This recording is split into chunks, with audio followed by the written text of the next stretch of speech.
আমরা নারীরা কি অদ্ভুত, তাই না? যে মানুষটাকে চিনি না, জানি না, তাকে স্বামী হিসেবে জীবনের সবচাইতে বেশি ভালোবাসি, বিশ্বাস করি।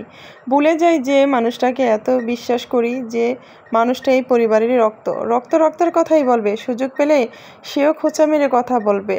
পাগলের মতো ভালোবেসে যাই এই মানুষটাকে। হ্যালো এভরিওয়ান, আসসালামু আলাইকুম। কি অবস্থা সবার, কেমন আছেন? আশা করি ভালো আছেন। আলহামদুলিল্লাহ, আমি অনেক ভালো আছি।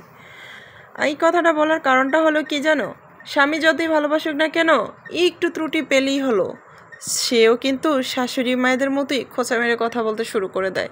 তখন মনে হয় এ কি আপন না পর। তখন সেটাই ভাবতে ভাবতে আমি না অদ্ভুত অবস্থায় বসে থাকি যে আবার কে। যখন পুরুষের এই দ্বিতীয় রূপটা দেখা যায় তখন কিন্তু আসলে অনেক খারাপ লাগে। যাই হোক, এমনটা কার কার সাথে হয়? আলহামদুলিল্লাহ, আমি কিন্তু অনেক ভালো আছি। সংসার জীবনে অনেক অনেক ভালো আছি। আল্লাহর রহমতে আল্লাহ তাআলা অনেক ভালো একটা স্বামী দিয়েছেন। আর এরকমটা আমার জীবনে হয়নি। আমি যাকে ভালোবাসছি অবশ্যই সেও আমাকে অনেক ভালোবাসে। যাই হোক, আলহামদুলিল্লাহ, শুধু নিজেরটা নিয়ে আলহামদুলিল্লাহ বললেই হবে না। অবশ্যই আমিও চাই প্রত্যেকটা মেয়েই যাতে স্বামীর কাছে সুখে থাকতে পারে, স্বামীর প্রিয় হতে পারে। যাই হোক, তো আজকে আমি রান্না করলাম গরুর গোশত। কোনো শুক্রবার না, কোনো স্পেশাল দিনও না, আমি নর্মালি রান্না করতেছি। তো আজকে হলুদ শেষ, অনেক দিন ধরেই বলতাছি। এমন একটা জামাই বেটা পাইছিলাম, ওই বেটারে কিছু বললে সে বলে মনেই থাকে না। তারপরে যাই হোক, আমি একটা হলুদের প্যাকেট নিয়ে আসছিলাম কিনা, সেই হলুদ দিয়ে আমার এত সুন্দর এত দামি গরুর মাংস রান্না করছি। দেখেন প্রমাণটা দেখেন যে কীরকম একটা কালার হয়েছে।